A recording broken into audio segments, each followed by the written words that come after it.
Welcome TTB community. I am Bob Demena, and here with me, as always, is the incredibly tender Elliot Chidley. Tender, heart in a blender.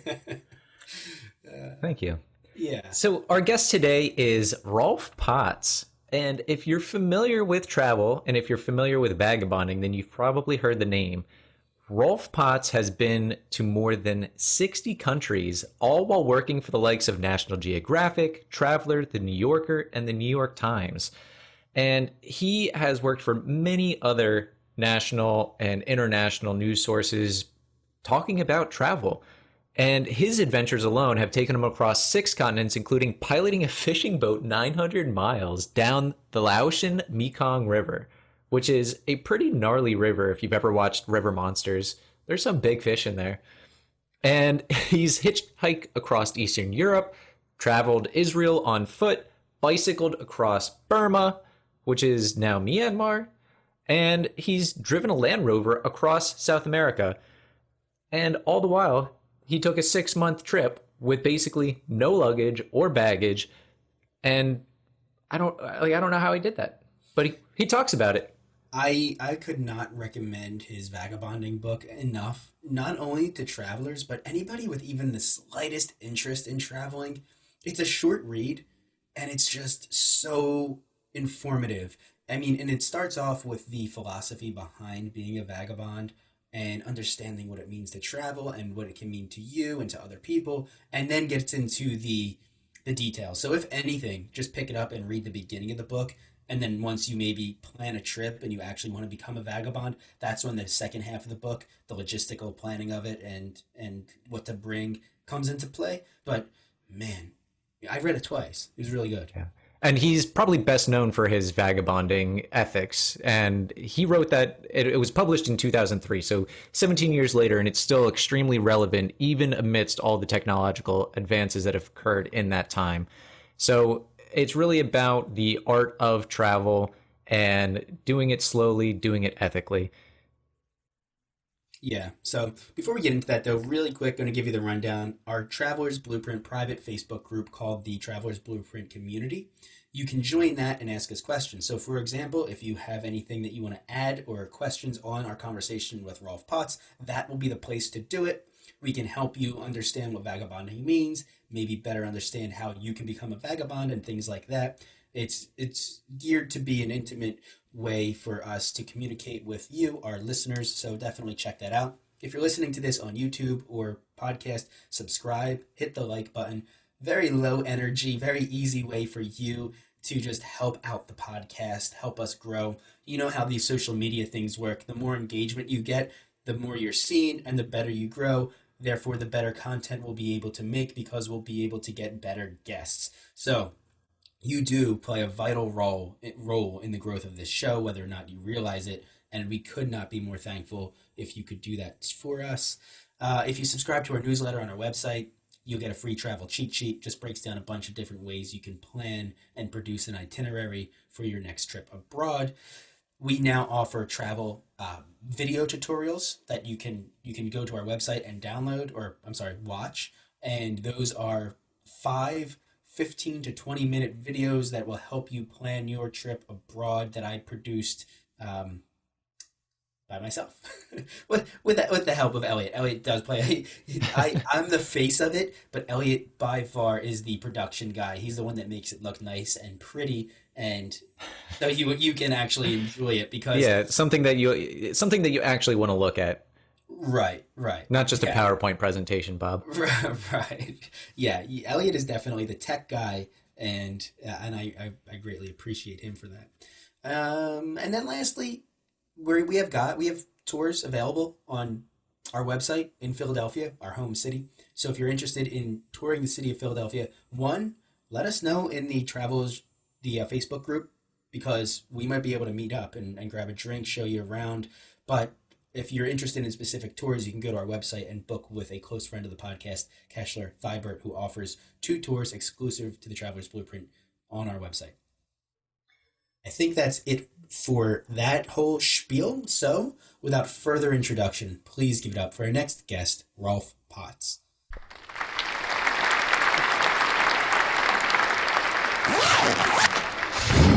Welcome to the Traveler's Blueprint. Start designing your next adventure.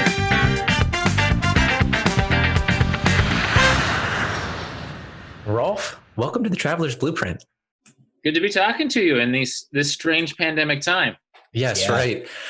Well, you have more recently written, well, not recently, but you've written several travel books. And the one that Bob and I have read and listened to and are really curious to talk about is Vagabonding, which you wrote 17 years ago, and it is still incredibly relevant today.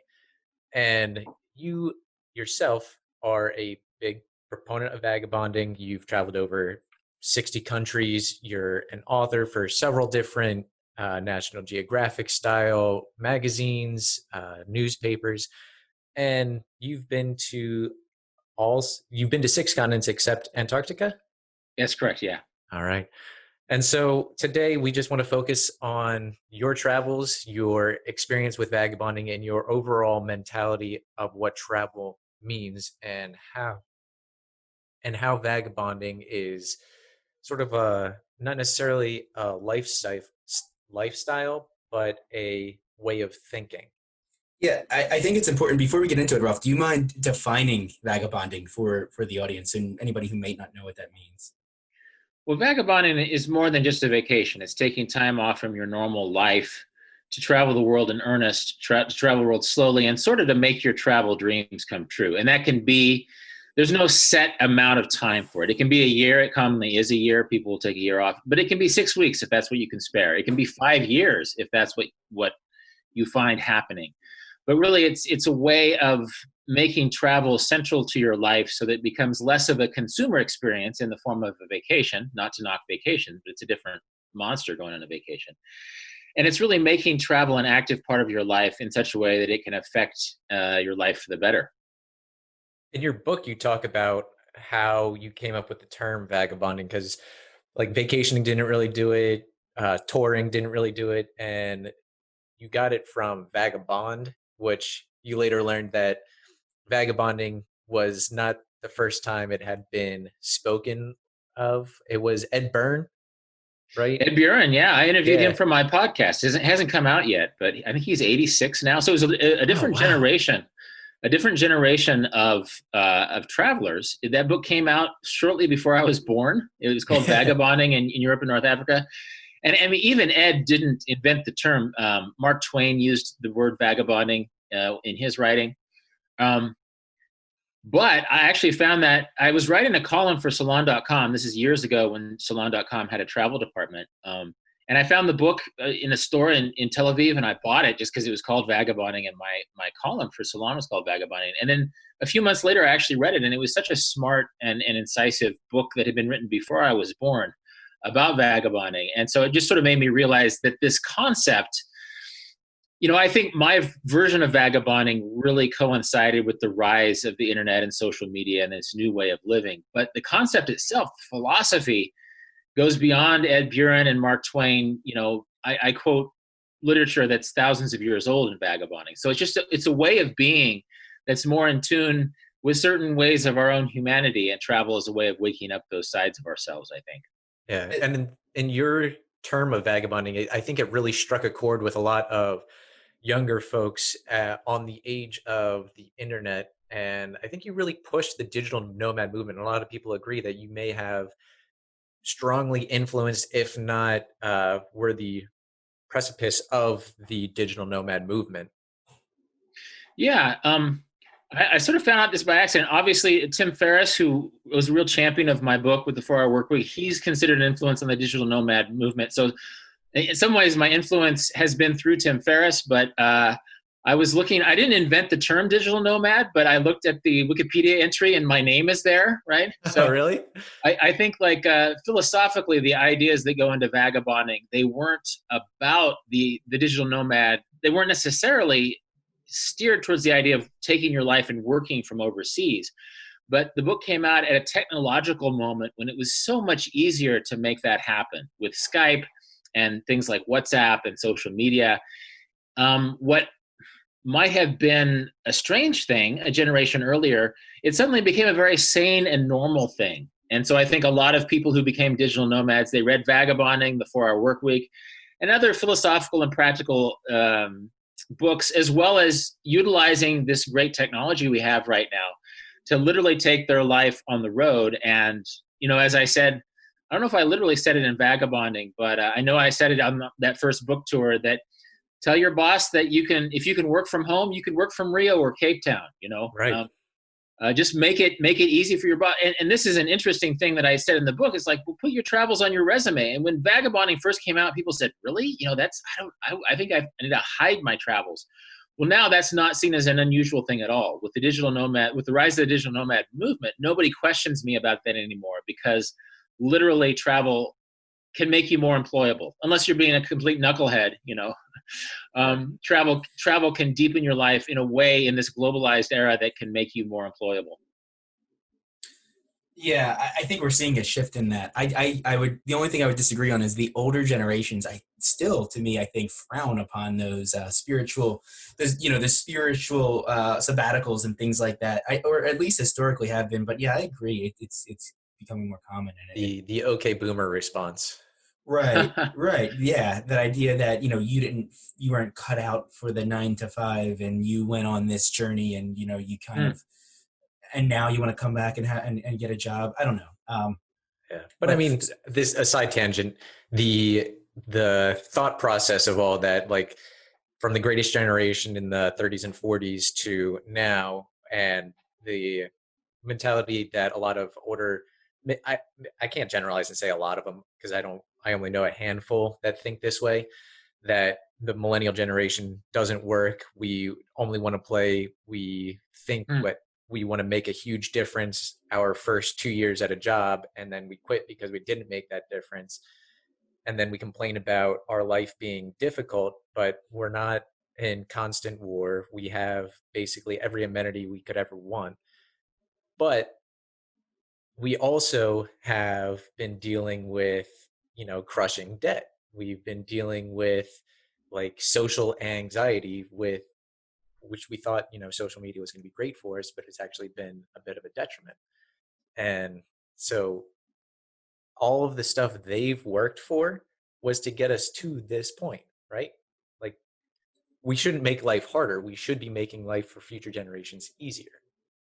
Yeah, I think that generational conversation, it's always a little bit disingenuous, because, obviously people don't behave in generational blocks. There's a lot of individualism within generations, but I think that there is sort of that boomer mentality sort of forgets how historically unique the prosperity and the growth that happened when they were young was, and so they sort of believe in this idea of limitless growth that really isn't sustainable, for lack of a better word. One thing about the millennial, I'm in the middle. I'm a Generation X, so we're just sort of trying to break you guys up a little bit.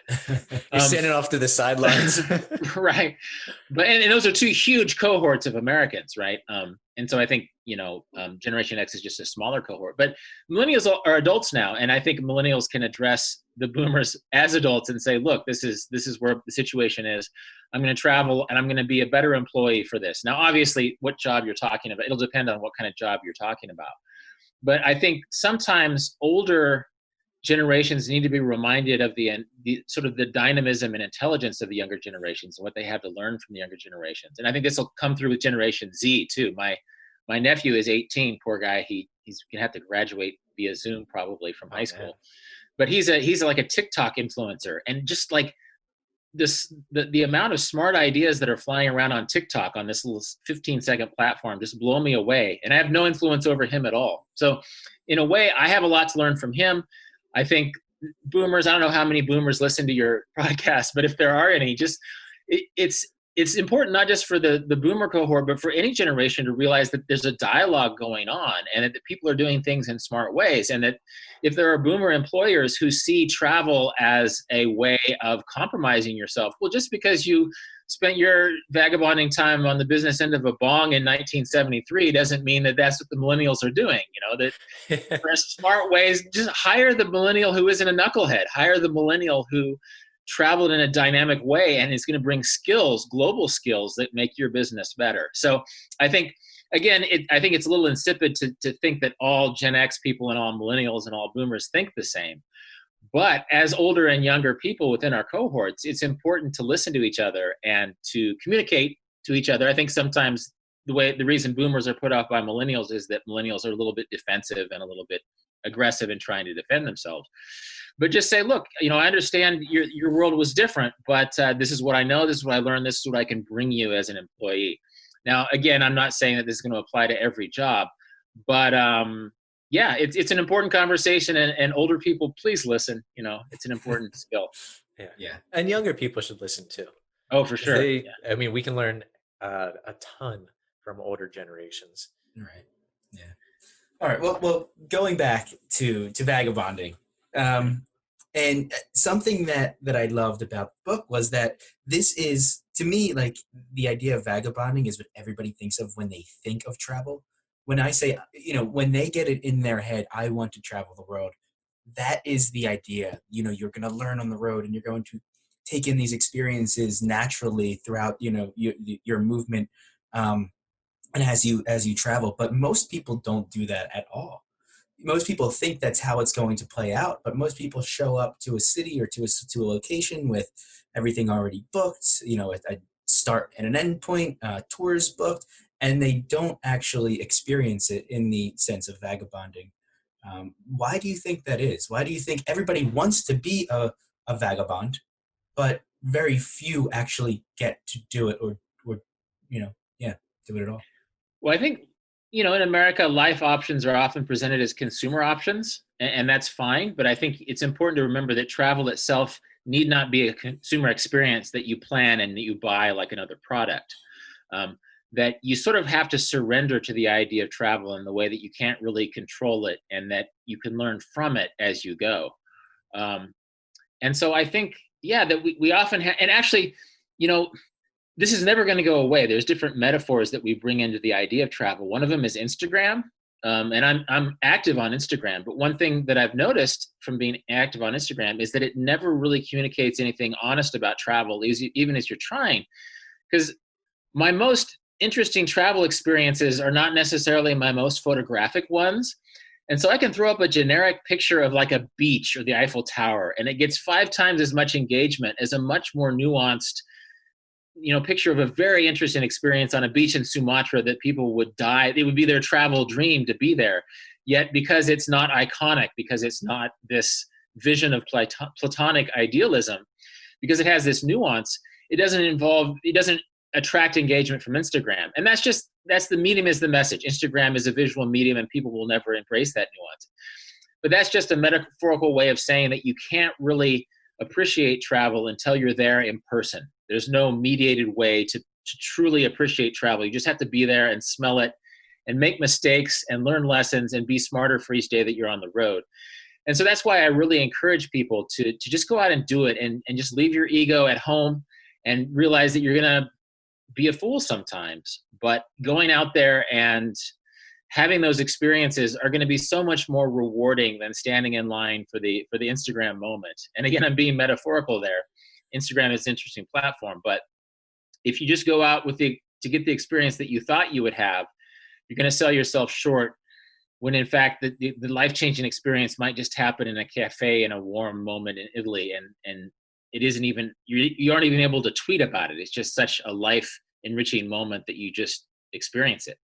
Yeah, I think your book touches on that, and since 17 years later, it still holds true. Yeah, which is the fact that a lot of our ideas on travel are sightseeing, and sightseeing is this. It's kind of sterile. Like, the more popular it becomes, the less genuine it becomes, and a lot of the real experiences that you want to have are going to come not from a Lonely Planet guidebook that you followed, but everything that's not in the Lonely Planet guidebook. Don't get me wrong. You mentioned that they are valuable to learn about the cultures, learn about resources in those countries, but not necessarily what to do, what to see, and what to eat. Yeah, for sure. And, I've sort of been beating up on Instagram a little bit, but that's not an old idea. In fact, during the Grand Tour of the late 18th century, there were certain like English noblemen, young guys, who would hire a coach and leave at like 3 o'clock in the morning so they could check off as many sites in Rome as possible off their list. And so one guy, and this is like hundreds of years old, was bragging about how much he was able to see in one day. And like somebody else in that same era said, really, have you really seen that stuff? You know, when you're going through the streets of Rome at 25 miles an hour, checking things off your list. And so I think that this is an old idea, the idea that as consumers of travel, the more we see, the more we experience. Well, actually, sometimes, this is another metaphor I've used to my own students. I teach a class in Paris sometimes, is that my students will come to Paris and they'll get antsy because they'll order lunch at a cafe and they'll want to see the Champs-Élysées and the Louvre and all these things. And the waiter is taking forever to get their meal, you know, and suddenly what they thought would be a 30-minute lunch is 2 hours, and they're just so frustrated. And it's like, dude, that's Paris. That's more Parisian than any of the museums on your list.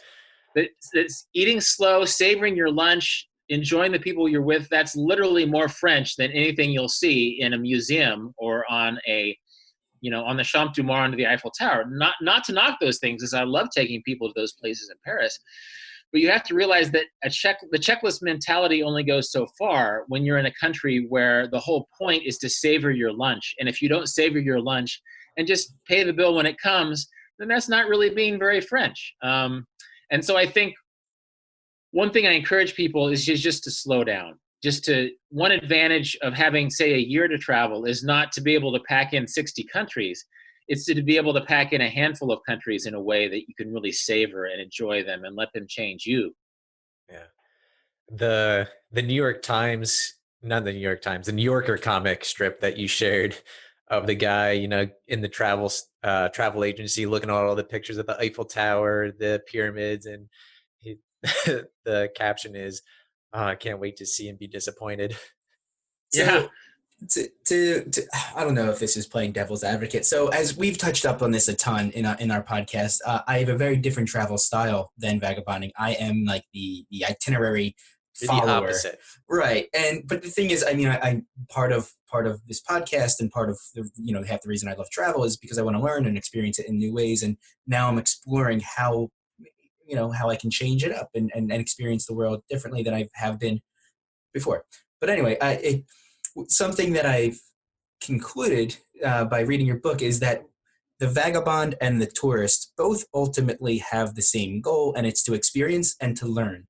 And something that you recommend is that, the vagabond brings a guidebook with them, and as they travel through the country, they read about the places that they're currently visiting and the language and the culture.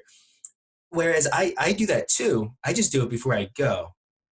So because I already have that information in my head and I know the culture and I know the history of the monument I'm standing in front of, I don't need to read it there. I can then take it a little bit faster while I'm there because I already have that information. Whereas the vagabond needs to take the time in to absorb and learn. Whereas, does that make sense? I mean, I've 3 months before I went on my trip, I learned about the Colosseum and the history of the Colosseum. So when I step there, all I need to do at this point is focus on the architecture and then let my imagination and the knowledge I already have run its course. Well, I think everybody has their own style, and it's good. I don't think that like the rubber stamp Rolf Potts vagabonding style needs to apply to everybody. And I would suspect that in 10 years from now, you're going to travel in a way that's a little bit different. And I'm sort of an itinerary nerd myself, but what I've learned over the years is to let go of my itinerary when I find something that is more spontaneous or interesting. And then sometimes knowing the history, actually a funny detail, I'm stuck in quarantine here right next door to my parents. They live like, I could be at my parents' house in 90 seconds. And my dad is a planner, he reads ahead of the time. My mom, she plans and just gets nervous. It just freaks her out if she reads too much. But when they're on the road, they sort of switch, where she's a great spontaneous person. And then he gets tired and confused and gets lost sometimes. And so they make a good travel team. And so I think those are both strengths to have. The planning is good, but then also on the ground dynamism is good too. And that sometimes if like the history of the Colosseum, well, you might talk to a guy who works as a juggler there and he might have some ideas, or you might talk to some tourists and it's their 5th time visiting it and they have a cool after hours tour that you can see. So I think sometimes our itineraries are in conversation with what happens when we get there, and you have to allow for both of them. One thing it happened a lot when I was writing the book, is you would get salty travelers who would almost brag about they had no itinerary at all. They would just show up without a plan at all. And it's like, really? Well, like sometimes it's good to know what the cultural norms are, so that you're not wearing your shorts in a temple that offends the local sensibilities. Or you're not laying on a grass lawn beneath a Portuguese. Right. In a dog walk full of dog pee. Right.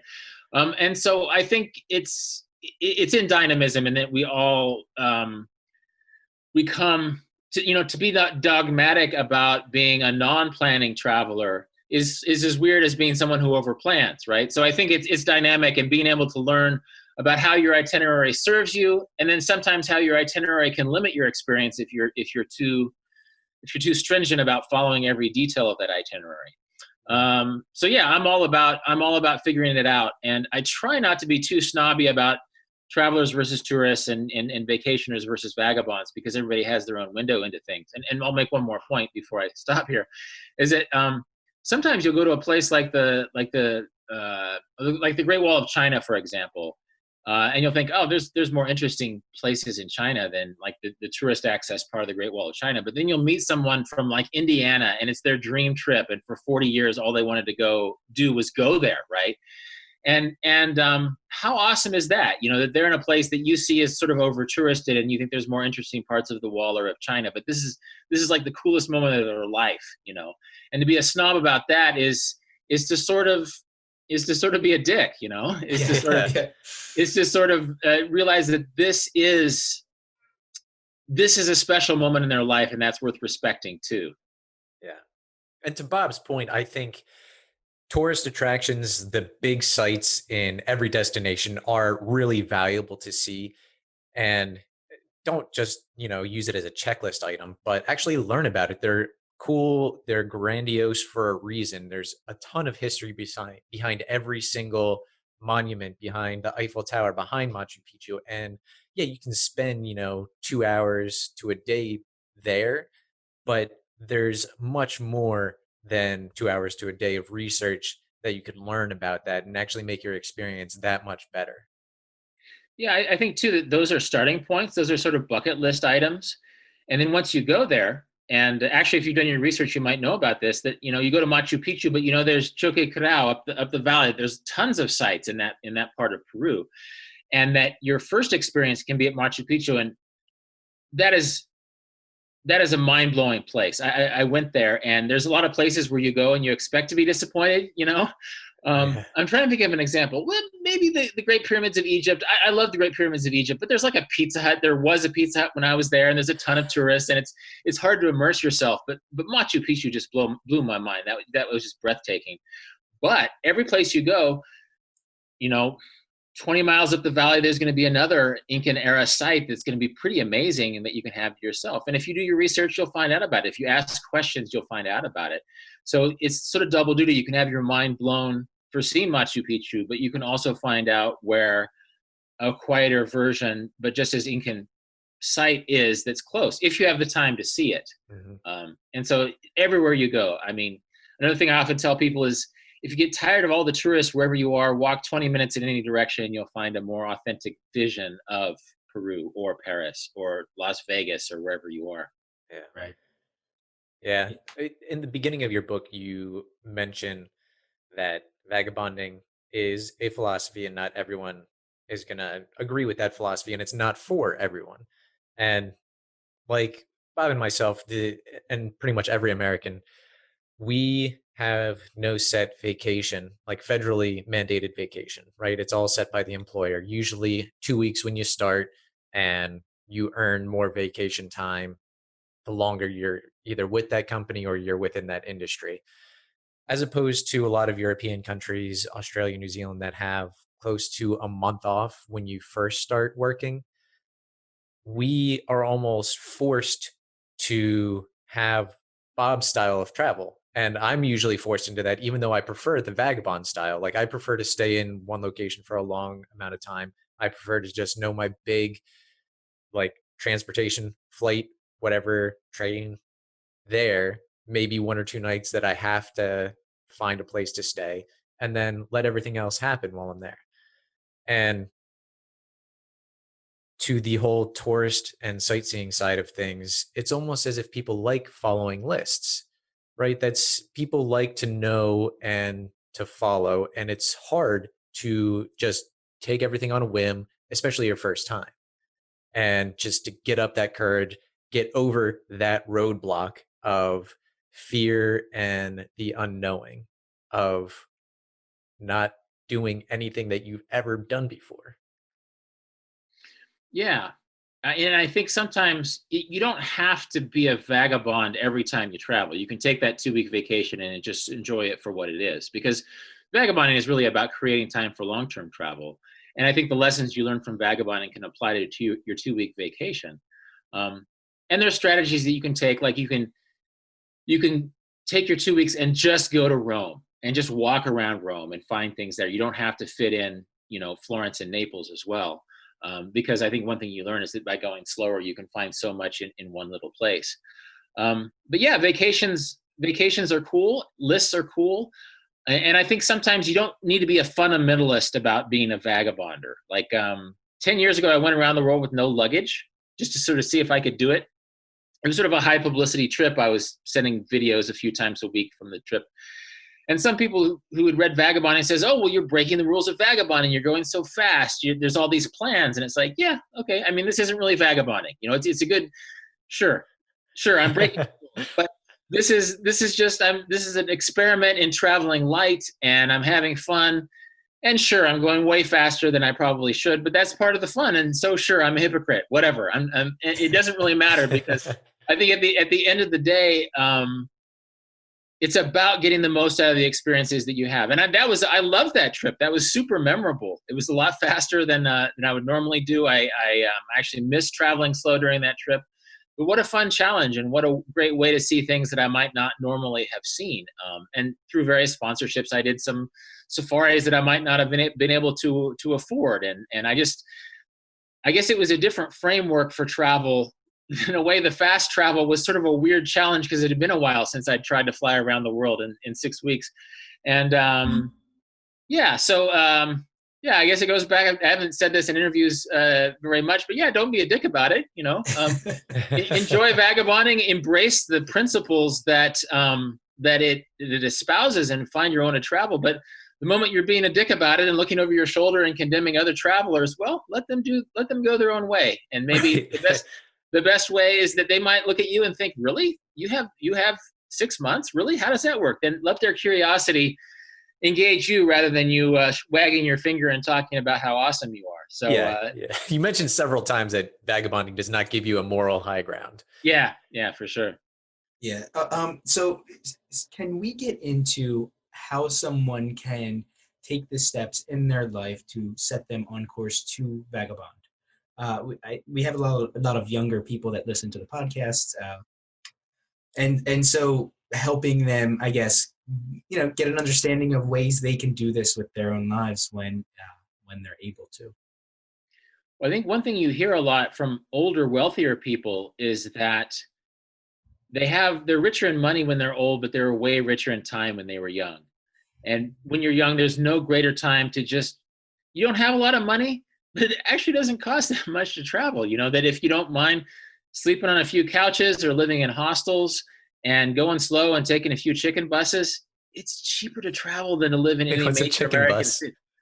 It's a bus full of chickens, right? It's a bus. Yes, it is what it is. It's okay.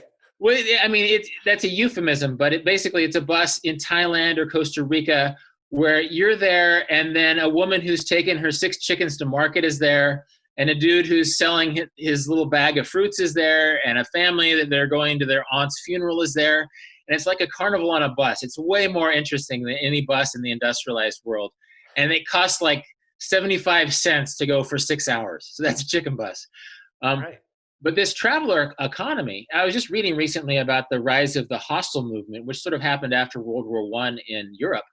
That basically travel was seen as Europeans thought, well, travel is a way to enrich your life when you're young, so let's make it easier for travelers. They don't mind sleeping in a bunk room with 20 other people, so let's make it 50 cents to get into this hostel. And so there's all of these ways that if you travel in local economies, that if you travel in backpacker economies, you can literally live your week your week's expenses in a cheaper way than when you would live at home. So I'm sure somewhere there's a depressed 20-year-old, living in Queens, New York, who's just is so sad that he can't travel because it's so darn expensive. Well, actually, it's a lot cheaper than living in Queens, New York, to travel through Thailand, to travel through Panama, to travel through Egypt or any other amazing parts of the world. So just realize that you have permission to take that $5,000 you saved and travel for 6 months, and you can literally do it. You have to have some discipline. You can't indulge yourself every time. You can't, go out and drink 6 beers every night, although I know people who do. You can't buy expensive souvenirs and stay at a super expensive hotel every night. But you stay in bunk rooms and guest houses, you ride on chicken buses, and you have an interesting life, and it's totally accessible. And I can get more specific, but just for the younger people in your audience, know that it's totally possible. People have been doing it for generations. And it's just a matter of giving yourself permission and then figuring out the specific plans from there. One thing, as far as cost goes, that really stuck out with me is when you mentioned that pizza, what you pay for a pizza to get delivered to your house could essentially feed you for an entire week in Asia. Oh, for sure. And I think that there's so much that life has become even more convenient in the time since I've written that book. But there's just all these habits that we get into. Of course, people don't smoke as much. I guess now they vape.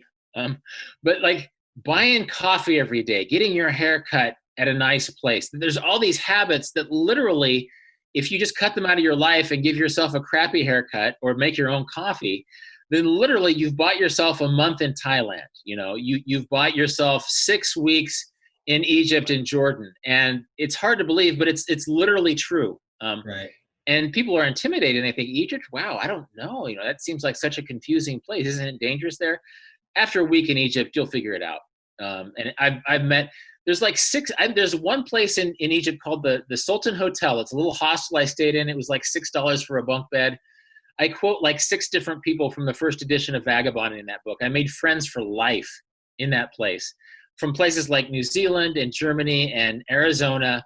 And I'm just so grateful that I was there to meet those people. And so that'll happen, especially when you're young. And I don't set limits on how old you have to be to travel. There's 73-year-olds who have amazing experiences. But for young people who are nervous about it, yeah, cut out your coffee habit, cut out some small habits, and it just doesn't cost that much to travel and have amazing experiences.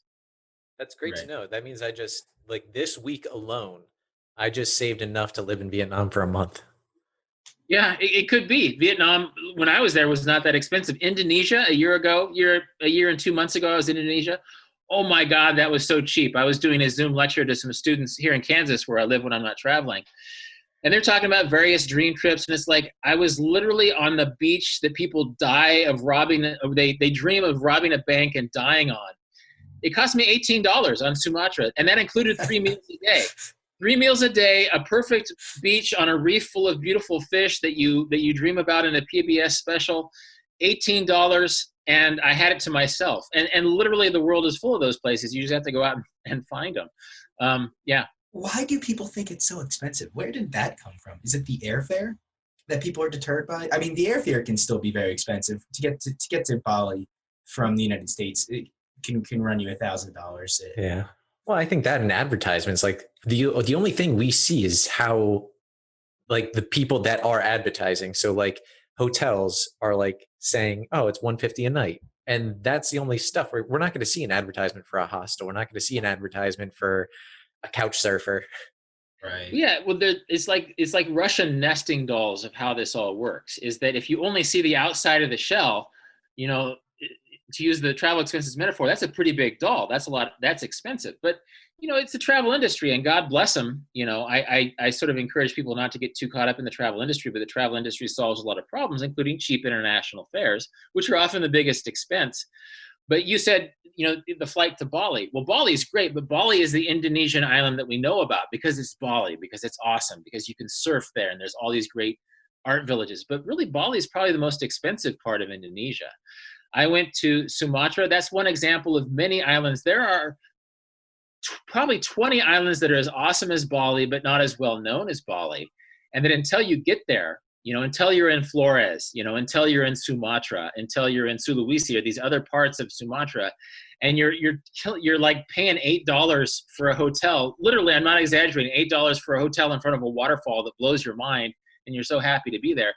Yeah, you won't learn about it from the travel industry because those people don't have a budget to advertise in Iowa, right? You have to go to Indonesia, you have to wander around, and that by the time so it's the big corporate hotels on the beautiful beaches that can afford to advertise. But if you just give yourself permission to travel, you go to Bali, you have your mind blown, you meet all these awesome people, then you go to Flores, then you go to Sumatra, and pretty soon you're slowing down, you're learning more, and you're realizing, oh my God, this was always here. This $8 hotel that I woke up, sat in a hammock on my porch, and saluted my new friend from Germany on the other, cottage in this place. It was always here, and all I had to do was show up. So that's another thing for your listeners. All you have to do is show up. Throw your money at the first week and then realize that every week is probably going to be cheaper if you allow it to be. Well, and you said that if you find packages in the US for, an 8-day trip in Indonesia, you can find that same or similar 8-day trip once you get to Indonesia for a tenth of the price. Absolutely. And then you can find that you can do the same trip using your own knowledge of the bus schedule and the hotel schedule. And it's a 12-day trip. You don't have to be confined by those 8 days if you give yourself permission to travel long term. If it's a short-term journey, you can do the same thing, especially in the off season. You fly into a place like Bali or Sumatra, and if you only have 8 days, then you just ask some questions and say, hey, how do I get to this place I dreamed about? And people will tell you. It's like it's not like the tour company has exclusive rights to take you to this awesome place. It's just that they've made it convenient. And again, I'm not going to knock the travel industry. We need people to allow a very efficient trips to places. But if you give yourself permission to go your own way, you can have the same experience for the fraction of the price. Yeah. And you mentioned that the travel industry, specifically in the United States, has become consumeristic, kind of like how the mentality to buy more things instead of the philosophy of having experiences, making relationships, and becoming rich in memories rather than rich with things. Yeah, for sure. And that's another permission issue, or even just like rich in memories rather than a rich in bucket list ticks. And again, I'm not going to knock bucket lists because bucket lists get us out the door. But I think when you come home with that bucket list and all the items are checked off, it's the little places between the items of the bucket list. It's going to be these awesome experiences that you're going to remember the best, that you're going to, those are going to be your deathbed smile moments, those little awesome experiences that you had no idea that would happen. And again, I'm not going to knock the travel industry, but they make things efficient. The travel industry sometimes lets us think, oh yeah, well, the world is dangerous and we can make it safer. But actually, if you're a thief in Cairo, you're probably going to go to the tour bus because that's where a lot of people are with a lot of money. You're not going to find the dirtbag backpacker who's walking around in your own neighborhood, That's a great point. Yeah. Yeah. And staying on par with what it means to be a vagabond, I know something else that someone needs to develop once they're ready to go is the mindset. Can you explain the mindset that people should start to approach if they want to take up vagabonding?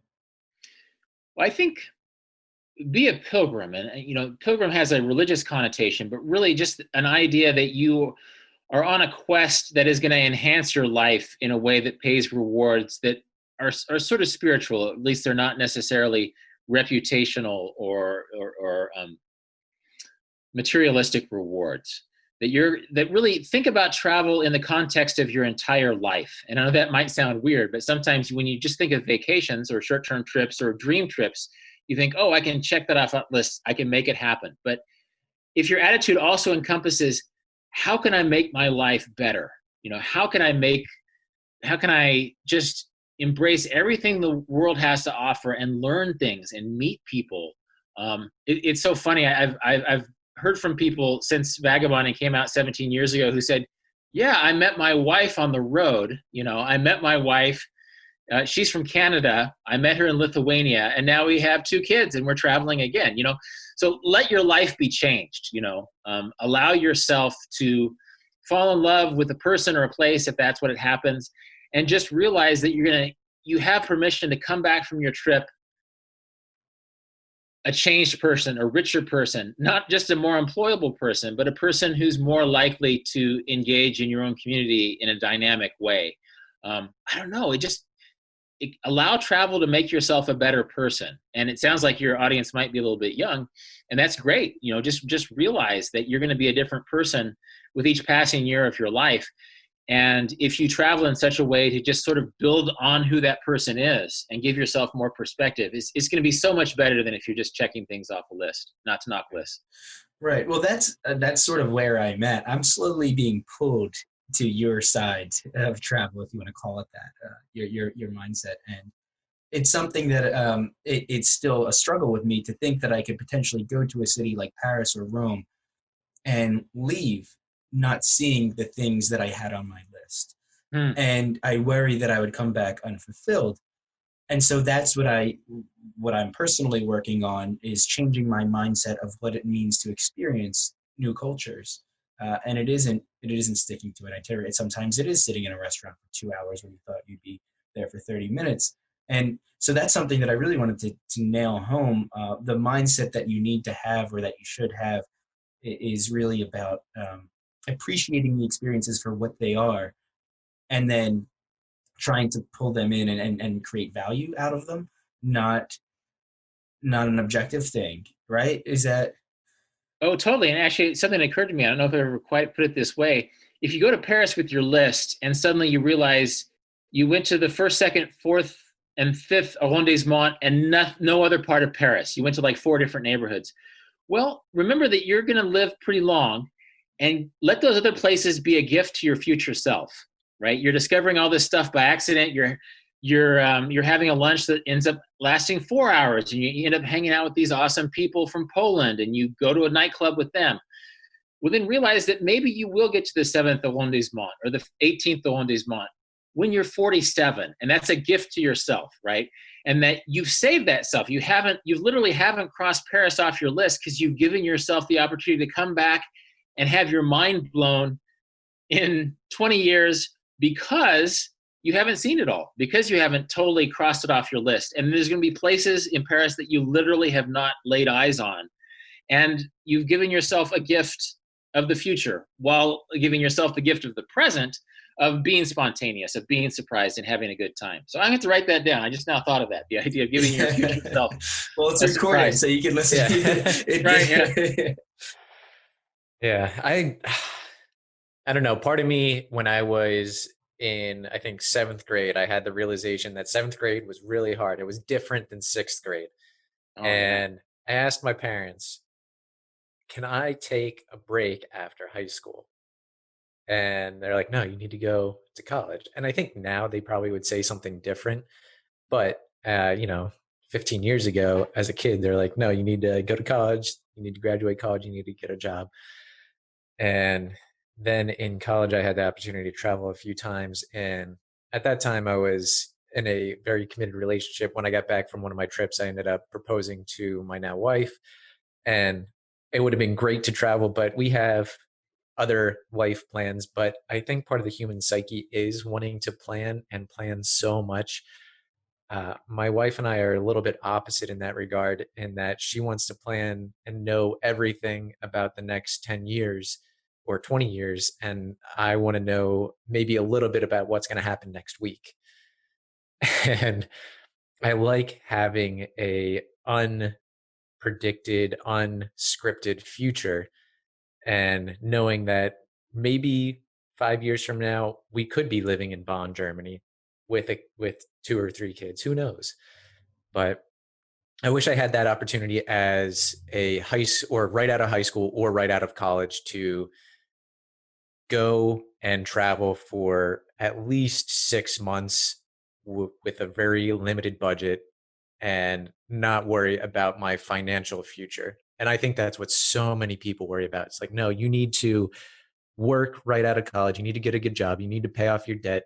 And then you need to build your future wealth for when you retire. And then when you retire, when you don't have your youth is when you can have fun. Oh man, that's exactly why I wrote Vagabonding, because that's the attitude I grew up with. And I've told this story many times. My grandfather was a Kansas farmer, and by the time he had come in, he started farming. He quit 8th grade and started farming. He was in his mid-teens when he started farming. And when he retired, my grandma had Alzheimer's disease, and he couldn't really, not that he dreamed of travel, but he couldn't really enjoy his retirement. That life doesn't just give you, if anybody worked hard, it was him. Life doesn't just reward you for working hard, that you have to sort of create your own path. And, there's the idea of the gap year, which is sort of a structured way of thinking of unstructured time. Mm-hmm. And I never had a gap year. I've sort of been unstructured with my unstructured time, but that might be a way, if you're partnered with it, as it sounds like you are, with someone who prefers structure, to say, well, this is our gap year, and this is the year we're just going to, in a structured way, be open to unstructured things. And I think that's a great thing to do after high school. Not that everybody I didn't do it, but oftentimes kids go to college with no idea what they want to major in, no idea what they really like, apart from playing video games, and watching Netflix. And that's a normal thing. It's because we don't really design youth to tap into young people's passions. I think sometimes we squelch them. We're afraid of young people who get too excited about things. Well, what a great time when you're 18 to do that gap year. And let's face it, you'll go to Germany and spend the first 2 weeks partying, but then pretty soon you'll be discovering things. You'll be meeting people. And suddenly, a year later, when you go to college, you'll think, wow, every time I saw a bridge in Europe, I wondered how it was built, and I think I'm going to be an engineer. I want to study engineering because that captures my imagination. Or every time I saw a public dance performance, I thought, holy crap, that's what I want to do. I'm going to major in performance, right? I think it isn't something that goes against college and education and development. It's something that goes hand in hand with it, because travel is that time where you can almost by accident discover your passions. And sometimes they'll start at the bottom of a shot glass, and that's fine when you're 18 or 22 years old. But eventually you'll realize that you've seen the bottom of a lot of shot glasses, and that's cool, but that life is so much richer than the bottom of a shot glass. And pretty soon you're discovering what you love and who you are, and you're going back to that structured of environment, enriched, educated, and just, as a 19-year-old taking your first year of college, you're just going to be so sophisticated and so fired up. Oh yeah, I remember this is 10 years ago now, the last time I probably talked to him, but Jack Shepard, if you're listening, I always thought it was the first time we met. I learned that he had taken a gap year off, and he was actually a year below me in college, but he was the same age as me because he had taken that gap year and he had done some travel. And one of my wife and I's really good friends, he also took some time off, I think after college, and just lived in Germany. But the other Jack, he just backpacked through Europe for like 8 months. And I thought it was the coolest thing. And he had this cultural world experience before even getting to college. Granted, I don't think he really knew what he wanted to do in college still, but he just had this different aura about him, that he had this semblance of self compared to a lot of the other college kids that were trying to figure out who they were while still trying to make friends. And he already knew who he was. Yeah, that's a big one. Yeah, for sure. It makes you more, but it makes you more dynamic too, that you might not know what you're going to major in when you go back to college, but suddenly you're taking a class, about anthropology, and then you ask your teacher something based on your travel experiences, and then your professor thinks, holy crap, this person is interested. Like most people are just sort of a 1,000-yard stare in this class. And then suddenly he's giving you resources and he's encouraging you. That it's relationship based, and it's so dynamic, that it's not all one or the other, that sometimes it might take you 6 months or 3 years before that travel wisdom really kicks in and you realize how beneficial it is. But yeah, go ahead. No, and one of the other, I don't remember what I was going to say, but one of the other major things that a vagabond must do comes down to material possessions, right? And that's something that I guess I just wanted to nail home to the listeners and anybody who may be interested in traveling the world, is to stop spending on material things. And maybe if you could provide some insight on how they could do that, and maybe things to sell and get rid of, or how to manage their consumerism, and maybe delete How the to keep it Amazon in app check. off of their phone, which I highly recommend for anybody to do, to be honest. Yeah, that's a discipline that's good to start young, and then just exercise it throughout your whole life. Because I think I quote a woman who was actually my professor in college years ago. She said, "Don't let monthly payments on avocado green furniture sets dictate the rest of your life." Right? It's like and the dumb crap that we allow ourselves, that we think is going to make us happy. And there are actually scientists who studied that material acquisitions don't bring the same amount of happiness as experiential ones, and that actually the amount of time that your avocado green furniture set or your motorcycle or whatever brings happiness is pretty short. A motorcycle actually allows you to go places, but absolutely, how do I put it in vagabonding? I have 3 principles: like rein in your expansion, don't buy any new stuff, I think it's and like then stop expanding, start saving, and reduce. yeah, Yes. yeah. And so start saving is a big thing, because sometimes people think that they need to have some sort of magical golden egg to fund their travel, when in fact it's just save in just a very old-fashioned way. Save like your great grandparents did back in the day, and eventually that's what's going to take you on the road. And it's going to be like one skipped Starbucks coffee, that you make at home at a time. One skipped brainless night at the bar with your friends, which is going to be so much better when you go to the bar in Bali, right? That's how you build the trip. It's just slowly and humbly saving things. It's not winning the lottery. It's realizing that you've already won the lottery of time by being born, and you're given so much time to experience your life. And so, yeah, just find ways. And there's ways, if you have a bunch of crap in your life, there's ways to sell it. There's ways to even give it away, because why worry about, when you're in Namibia, why worry about your expensive things back home? You've really actually, you can probably see I've invested a lot of my wealth in books over the years, but I actually don't even touch those that much anymore. So you really don't need much to enhance your life. The material things, there's a reason why we're encouraged to buy things. In part, we're in the middle of a pandemic now, and people are worried that consumers aren't buying things. It's bad for the economy, and that's a true thing. But at the end of the day, you have permission to not buy things, that you have permission to reinvest your money into experiences, which again are going to make you smile on your deathbed in ways that, that new, I don't know, Whatever. Yeah. electronic Furniture. accessory won't. Yeah. Right. And it is at times a sacrifice. So for you, right after college, was it, you, instead of hanging out around the Seattle area, you actually worked, saved up money, and then took a trip across the country? And Yeah. you ended up having a much more rich experience from doing that than what you perceived you would have done if you had hung out and stayed with friends. Oh, absolutely. And I, as you started that question, I was thinking about how stupid my dating life was in Seattle. I was like working all the time. I didn't want to spend much money. I must have been the worst date in the world. But then on the trip itself, I met this, I talk about her in my podcast about this trip. I met this girl in Florida. She's a woman now. She seemed like a girl at the time. She was maybe 20.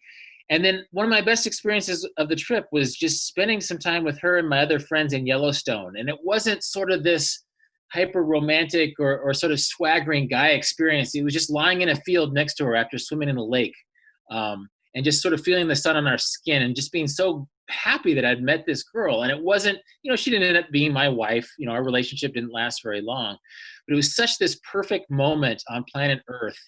And I was so happy that I'd done it. And who cares about all the dates I didn't have in Seattle? Because I met this girl in Florida who met me in Wyoming. And we were sitting in this field, feeling the sun after swimming in the lake.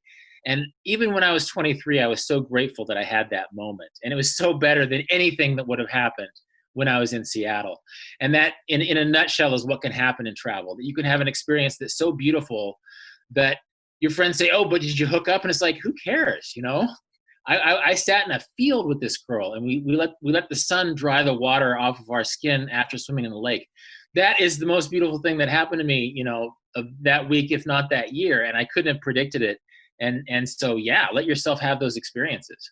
Yeah, it takes it beyond just a physical connection, and it takes it more to an emotional and just long-lasting memory.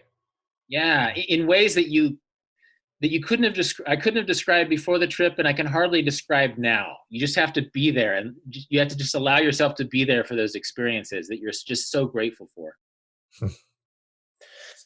So, Well, I think what I've learned from this conversation is that there need to be at least two policy changes. One is to give everyone more vacation. good luck. And the second, well, actually, maybe three policy changes. The second being that there should be at least not maybe a mandatory gap year, but an allowable, a choice for a gap year that's not condemned or frowned upon. And then third, if you go to college, I think everyone should be required to do at least a semester abroad. So I'm gonna go against you, Elliot. I think All right, go ahead. what we've learned from this conversation is somewhat the opposite. You don't need to have a lot of vacation time. You don't need to worry about your gap year. All you really need to do is set yourself up and get rid of your material possessions and just go and experience. You do need some savings, but I think worrying about that stuff should be secondary if you're capable of going right now. No, and go indefinitely, and go. I mean, go for as long as you possibly can, given your life situation. Right, but that's for the first item is more for people who are trying to transition into vagabonding, let's say, and the second two items are for individuals, young individuals, right, that don't necessarily know what they want to do, and this will help them figure out if they want to vagabond or if they don't want to, and give them an opportunity to find themselves and eventually find where they fit in with the rest of society. Okay. I think that however that is implemented, and the answer is that both of those work, both of those systems work. I was a little bit less structured. I never had a formal gap year. I ran track in college, so I never, took a semester abroad or anything. And so I just sort of made it up as I went along. But just remember that once you become a traveler, you become part of a dialogue that's thousands of years old and stretches across society. Eventually, you will be the employer who will have 5 young people who want a job, and you're going to be the employer who sees, 2 years off. They lived in Korea. They lived in Libya. That's interesting. And you become a part of that conversation. You become on the old person end of that conversation. And I don't think it really matters how you start. I'm all for the structured gap year type thing, but you don't have to wait for permission for that to happen. Once you become, I guess, like I'm now on the older end, right? Like I'm in my late 40s now. And so I have to remind myself, that people who are on the younger end of travel have those same questions that I did, and that I guess the best solution to jackass boomers is not to become a jackass millennial when you get that old, right? Remember that this is part of the conversation, and to find ways to encourage each other, however it happens, to encourage people young and old to become a part of this dialogue, and not to stake out our territory of right and wrong, but just be a part of that conversation. Right. Are we going to judge people as millennials that didn't travel now? Yeah. Right. All right. And real quick, what does the future hold for you? Do you have any books in the works, any travel plans? I do. It's probably too soon to say what the specific books are, just because we're in the middle of this pandemic that has compromised our ability to travel. Let me see what day it is. Yeah, so literally in 4 days, I had plans to take my 18-year-old nephew to Italy and Switzerland for his high school graduation, which I was excited about because I didn't really start traveling until I was in my 20s, and the idea of traveling on trains through Europe as an 18-year-old was exciting, and I wanted to sort of experience it through him. Well, guess what? He can't even graduate from school because of the pandemic.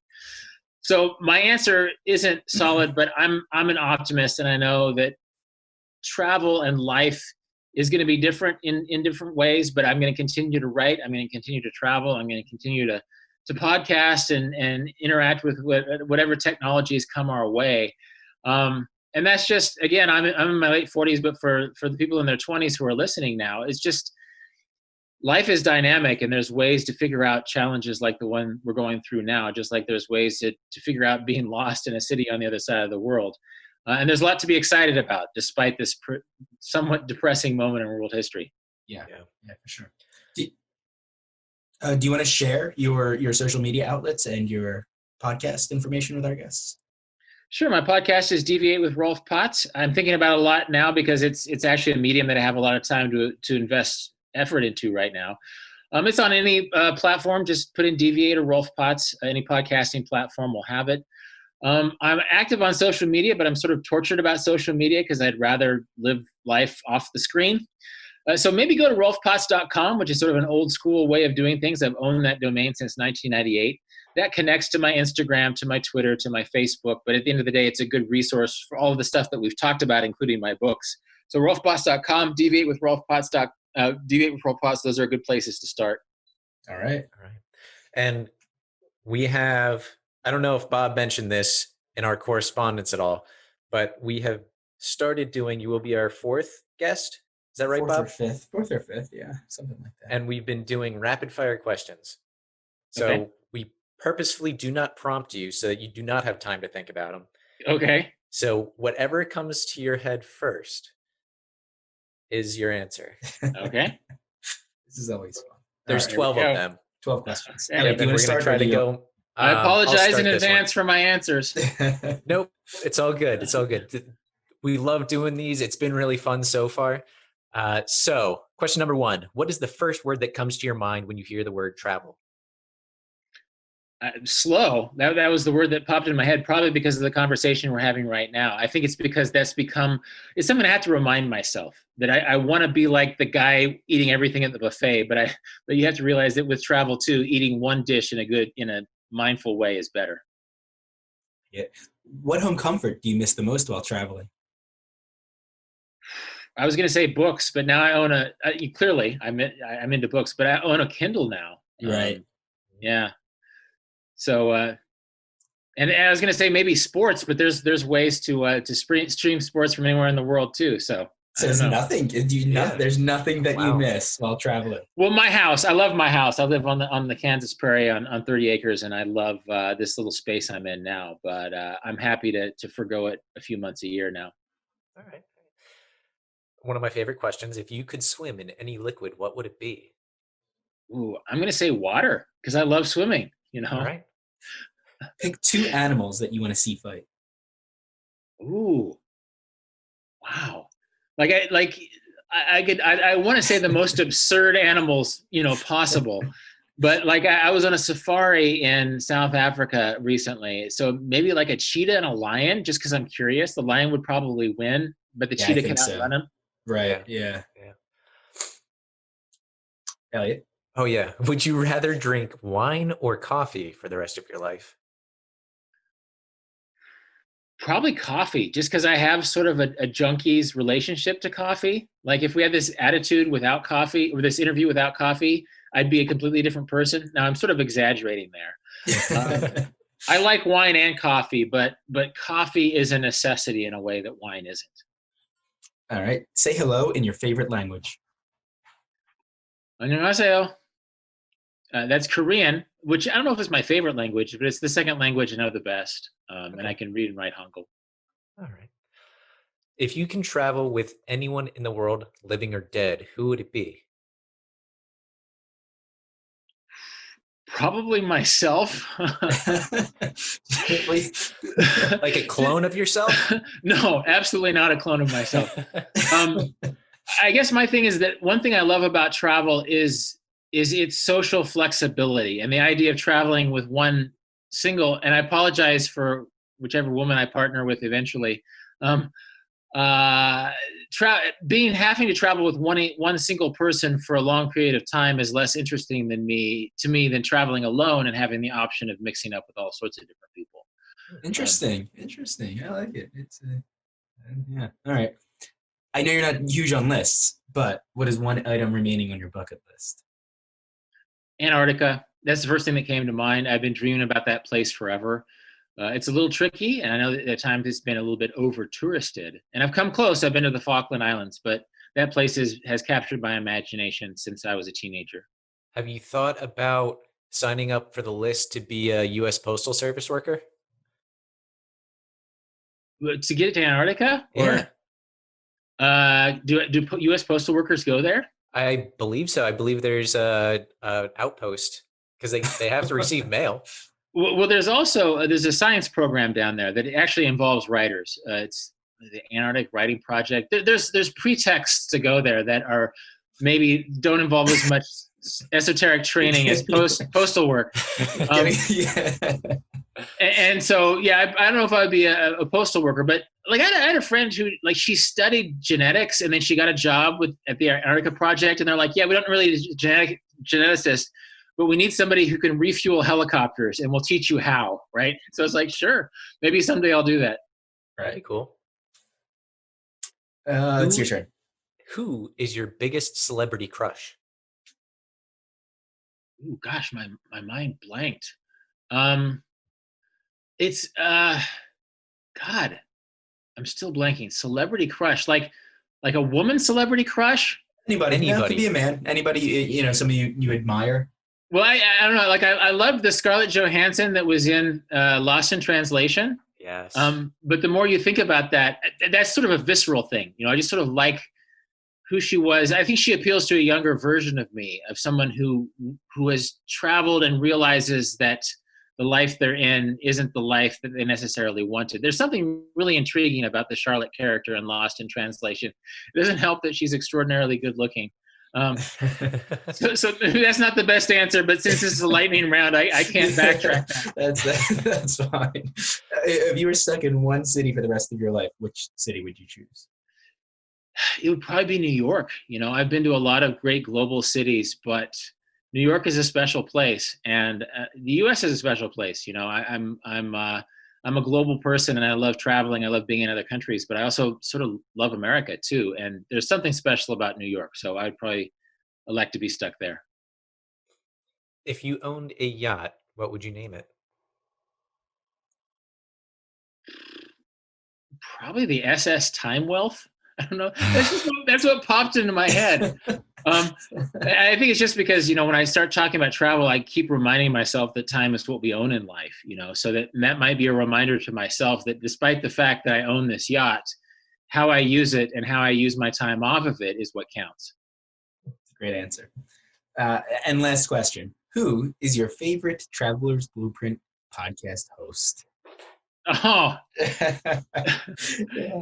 it's a high five, guys. It's a dead heat. It's a tie. Yeah. we always do. We always torture our guests with that one. Well, we have been as of recently. Yeah, but Bob's still ahead 4-0. Yeah, so you're the first one to call it even. I've won the past 4. Michael did. Oh, Michael called it even as well? Yeah. Okay. Well, he's I can't choose. I like the yin and the yang aspect. I like the fact that you guys are sort of a little bit disagree with each other and sort of have different approaches. So I respect that. And I think that's worth acknowledging and respecting and celebrating. Thank you. Thanks. Yeah, thank you. Thank you for taking the time out of your day to come on the podcast. It was great to talk to you. I mean, after listening to your book twice and now getting to meet you and actually pick your brain a little bit has been a lot of fun. Yeah, I'm glad that we were able to have this conversation. It's fun since Tim Ferriss produced that audiobook. And I have some people who said, yeah, I listened to your book 15 times on the way to work for a year. And it's like, wow, nobody's ever read the paper book 15 times. maybe somebody has, but like that's cool that there's an audio version, because I think it allows people to sort of revisit the book in a multitasking way that is fun. And I didn't even predict happening when I wrote it, but that's cool to hear that you listened to it. Oh yeah. And something that, I would put out there is it's a 4-hour book. So it's not a very long book, and it's just jammed with this information, and it gets very practical. It gets into what you should bring and the size of bag you should carry. So there's a ton of information in the book, but then I sped it up. I haven't listened to it below 1.5 speed. So you can actually get it pretty quick. And that just, I guess that translates back to my travel style where I got to be efficient. Get as much information as I possibly can as quickly as I can and then move on. Maybe I should try it on a I'm going slower speed next time. to suggest a drinking game where you have to listen to it at half speed.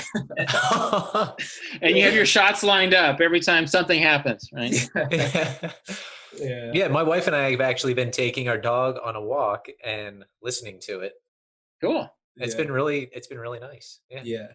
It's opened my eyes to what else is out there, and I've kind of done the whole travel at a very fast pace and see everything as quickly as I can, and now I'm looking to experience life in a new way, and I think this is it. This is one way I can do it. Yeah. And speaking as a guy who's in his late 40s now, you always have different versions of yourself to discover, and so just if you allow yourself to keep reinventing yourself and keep discovering things, that's part of the joy of being alive. So good luck to both of you in that. Thank you. Thanks again for coming on. You betcha. It was such an honor to chat with basically the grandfather of vagabonding. He's not old, but I mean, in the sense of creating and promoting that style of travel. Yeah, I'm thankful that he took the time to sit down with us because, in the grand scheme of things, we're still small fish in a very big pond. And he has worked with Tim Ferriss and some really big names in the online content and travel content realm, community, whatever you want to call it. And so I can't be more thankful that he took the time to sit down with us and have that conversation. It's really cool to be able to sit down and talk with someone whose book you read and you admire. Yeah, that's happened a few times now. It's been really rewarding actually having conversations with individuals. And I just want to kind of talk about that. If you like a book and you think they'd be a valuable contribution to our show, let us know. I mean, we're at the point now where we've produced over 100 episodes, and we want to know which ones you really enjoy and which ones you want to hear more of, because that's what we're doing this for. Yeah, Bob and I like talking to these individuals, but you, the listeners, are the ones that really drive the content. So we want to know what you like and what you want to hear. Yeah. So if you can, take 2 seconds out of your day right now to either subscribe. Right now. Or subscribe or like. As I mentioned at the beginning of this conversation, it goes such a long way in helping us produce better content. Follow us on social media. We're on Facebook, Instagram, Twitter, all of them. I don't know how many there are anymore. Maybe not. We're not on TikTok. We're not on TikTok. And if you want to, just reach out to us via email, travelersblueprint@gmail.com for anything, for insight on travel, for ways that, you think we could make a better podcast, whatever it may be. We'd like hearing from you. So thank you for listening and tune in next week.